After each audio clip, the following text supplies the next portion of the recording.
Now we want to look at the foundational habit, habit 1, to be proactive. Why foundational? Because all of the other habits flow out of it. If habit 1 is present, you can cultivate the other 6. If it is not present, you will not cultivate the other 6.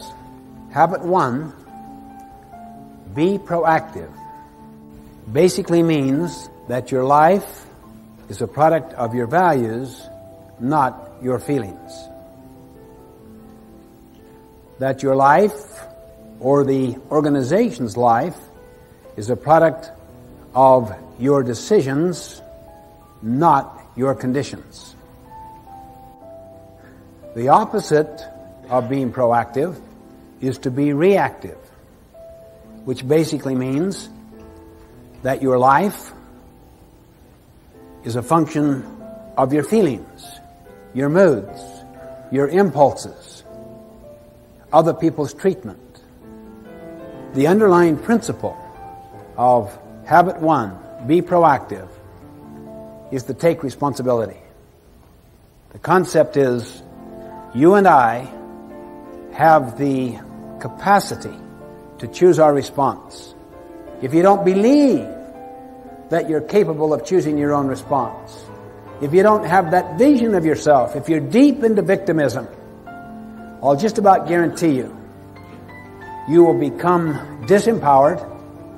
You will not begin with the end in mind, with careful thinking about the future.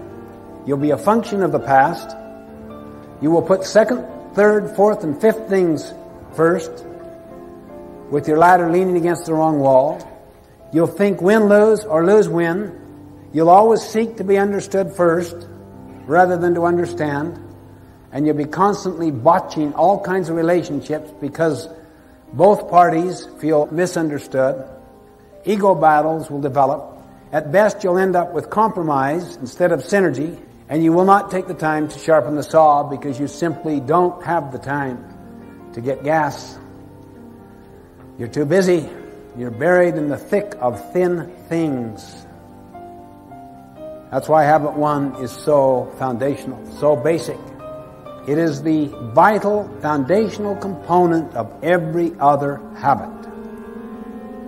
Again, let's define it as the capacity, the desire to subordinate impulses, moods, feelings, conditions to values based on principles. To subordinate.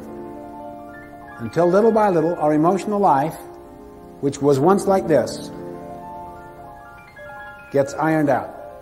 You still may have some ups and downs emotionally, but there is a steadiness, a constancy in your nature to where you can make and keep promises to yourself and to others. Where you can treat others with kindness without capitulating your convictions. In short, to where you can begin to practice the other habits which build on top of it.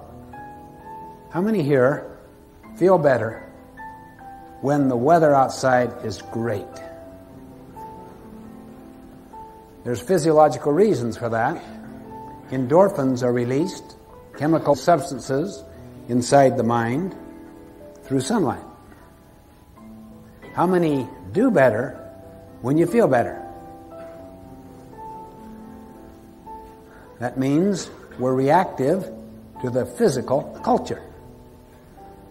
If you were proactive, you would carry your weather within you, regardless of the physical culture. And through exuding positive energy and smiling, you also release endorphins. What about the social culture? How many feel better when you're treated better? How many do better when you feel better? That's being reactive to the social weather, the social culture. What if you could learn to carry your social weather inside so that you can be consistent in extremely difficult, adverse situations, in pursuing worthy purposes and living by natural laws or principles? That's what it means to be proactive.